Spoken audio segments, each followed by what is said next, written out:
Bad spray day in here in Sonoma County. Check out this cloud right here. Rainbow colored clouds, not normal in any way. We've had some beautiful blue skies, and now we're having threats from PG&E to shut off the power because it's fire danger. And there's going to be 80-mile-an-hour winds coming tonight, so they're going to shut off the power for 5 days. That's what they're saying. Because they're so concerned about fire danger and protecting us.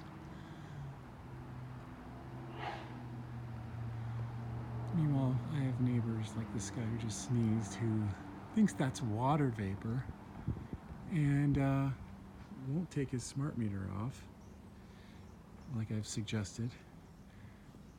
But yeah, 2019 struggles. Just spoke at a city council meeting on 5G during the 3-minute public comment period, which is never enough time to inform them of facts, but that's why I've been emailing them, calling them, and they've been placating me. So we're going to have to figure out new measures here, whether it's a notice of liability, which I've already sent to them, something else that'll really get them to either ban 5G or put a telecommunications ordinance, revised ordinance in place. But we are gaining steam. You know, it feels very frustrating at times, but I have an ally now, a local ally, John Logan. And after he spoke at the meeting too. I met him in a meeting. So that goes to show you that when you go speak at these meetings, you form small tribes of folks, and that's where the common unity, the community gets stronger, is when we have small tribes working hard. So we actually spoke with there's a university in our town. We spoke with a girl who was speaking there on something else, and we said, hey, this affects you guys because they want to roll out 5G in the university, so do you know about 5G?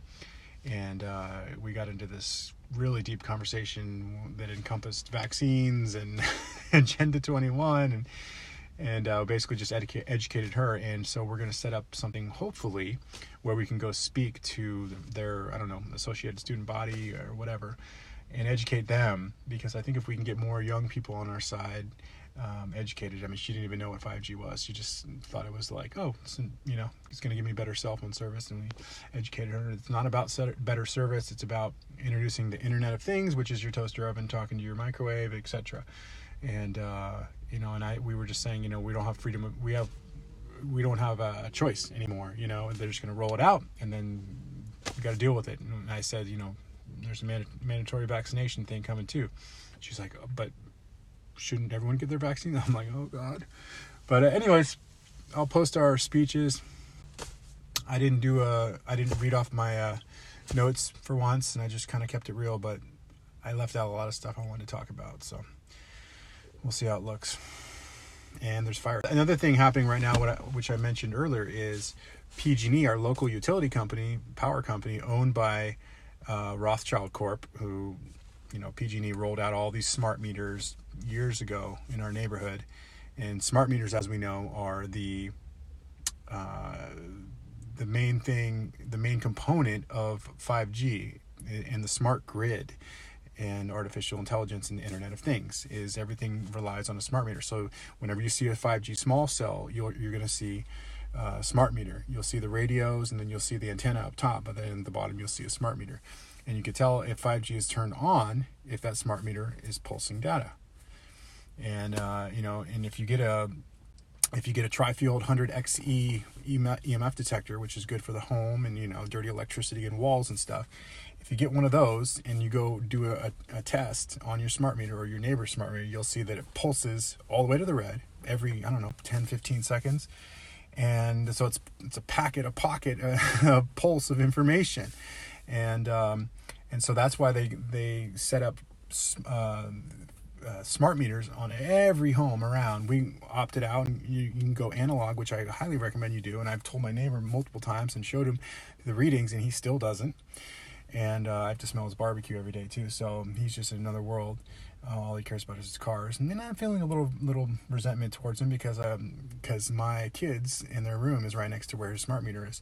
But that's why we put chembusters and fortify with Oregon Energy and everything. But it's a lot of people have no idea that smart meters are unsafe, and they're a huge fire hazard. If you research smart meters causing fires, so the whole thing with PG&E is they're going to shut off our power, and so these power lines are not at risk for these big fires to start from the wind that they're probably manufacturing. But if you were really concerned, PG&E, about fire danger, you wouldn't equip everyone's house with a smart meter. A smart meter is absolute radiation spewing fire hazard. So I just cannot deal with the disingenuity of these companies and these utility companies that think they can just now shut off our power.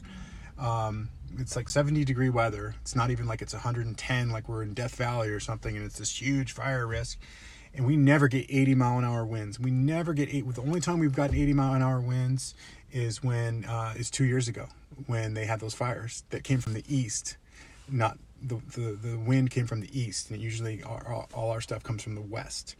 So that was, they used directed energy weapons and lasers and everything. We know that, and then that was a nasty thing. But 2 years later, they're doing the same thing, and now they're going to shut off our power, inconvenience us, and to make themselves look like the good guys. Oh, so because we're concerned about a fire danger. If you're really concerned about fire danger, you would not have put smart meters on everyone's home, period. But you did, and they're a huge fire hazard, so you don't really care about our safety. You just care about making it look like you care about us. Disingenuous, and that's our world. Normalized insanity is what John Logan Coates just told me right now. And we live in a world of normalized insanity. And so we might have our power shut off here for 3 days, 5 days, I don't know. And kids are home. I gotta run. Peace. So this is supposed to be 70 to 80 mile an hour winds, fire hazard. Last night we went out and looked at the stars, and there was no wind. It was completely still.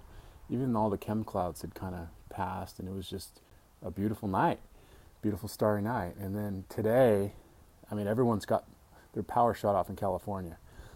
A lot of people have their power shut off. We don't yet. We're going to say some prayers right now and hope for the best. But it's unfortunate that a lot of people have to get their power shut down for no reason, because PG&E just wants to play the good guy. And so many are duped by them. So many have no idea that these fires started 2 years ago with wind blowing in from the east rather than the west. So tell people that. Those fires in California, not normal in any way. And it honestly pisses me off that people are just so oblivious of Agenda 21 and these land grabs and burning people off their land. And just wanted to capture a little evidence of this fire hazard. It's 70 degrees and there's no wind. We don't get 80-mile-an-hour winds ever. We're not in hurricane states like Florida. This is California, where we get a little wind from the ocean. It comes from the west, not from the east. It's absolute nonsense. PG&E is the worst. Stay up, everyone.